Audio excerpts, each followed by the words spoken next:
Nous sommes dans l'atelier de restauration de céramique de la UAP où nous traitons les céramiques de Guy Languien qui ont été prélevées sur terrain. C'est un travail qui se fait en collaboration avec des restauratrices indépendantes. Ici, les fragments ont été nettoyés et on va faire un puzzle en 3 dimensions pour remonter l'objet. On réalise toujours un montage à blanc, c'est-à-dire qu'on va assembler les fragments à l'aide de morceaux de scotch sans mettre de colle dans un premier temps pour vérifier l'ordre dans lequel s'agencent les différents fragments et faire la recherche. Une fois qu'on a réalisé tout cela, eh bien, on va effectuer un véritable collage. Dans ce cas-ci, c'est un puzzle qui est assez complexe parce qu'on n'a pas beaucoup d'indices pour remonter les fragments. Qu'est-ce qu'on a comme indice dans ce cas-ci? Eh bien, nous avons l'épaisseur des tessons qui parfois peut nous aider.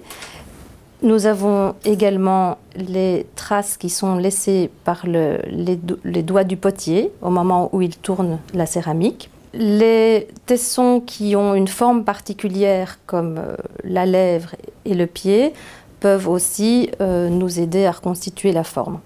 Comme la plupart des céramiques qui ont été trouvées à Guy Languien, cette cruche a été prélevée en motte. L'avantage de prélever en motte, c'est qu'on garde l'emplacement des fragments. En plus, ça permet de faire un travail plus délicat au sein de l'atelier de restauration. Ici, on voit par exemple le col de la cruche qui contient encore la terre. Cette terre, on voit en négatif les traces qui sont encore une fois laissées par les mains du potier au moment où il tourne l'objet. Sur cette cruche, ce qui est très intéressant, c'est qu'on voit des traces d'engobe. C'est une argile qui est très fine et généralement colorée, qui va servir à avoir une belle surface.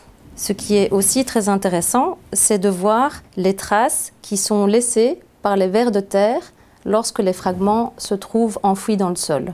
Donc cette céramique est presque terminée.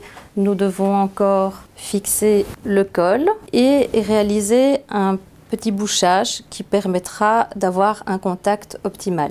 On ne cherche pas à boucher systématiquement toutes les lacunes parce que la forme est tout à fait lisible telle qu'elle. Ici, on a fait un petit bouchage de consolidation parce que cette zone était plus fragile.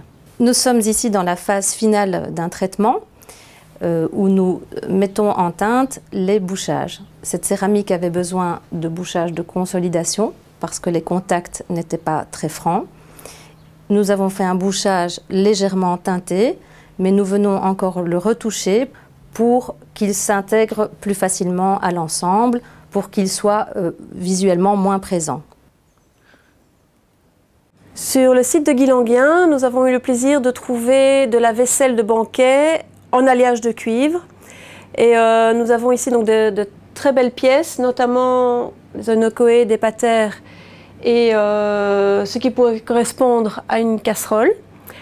Ces objets ont été prélevés en motte car ils sont extrêmement fragiles et il est préférable de les dégager en laboratoire à l'aide de scalpels et de certains produits qui ne vont pas réhumidifier le métal puisqu'évidemment c'est incompatible avec la conservation. La difficulté que nous avons rencontrée ici sur le site de Guy Languien, c'est une corrosion extrêmement poussée, notamment de la corrosion active qui a détruit une bonne partie de la matière et pour certaines pièces, il ne reste même que de la poussière.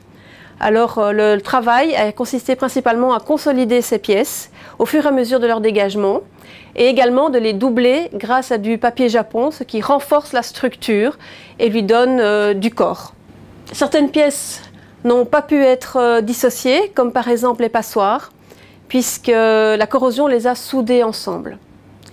D'autres pièces ne pourront par exemple ne pas être remontées, telles que la patère qui comporte un manche, puisque le manche est trop lourd pour se tenir sur le bol lui-même.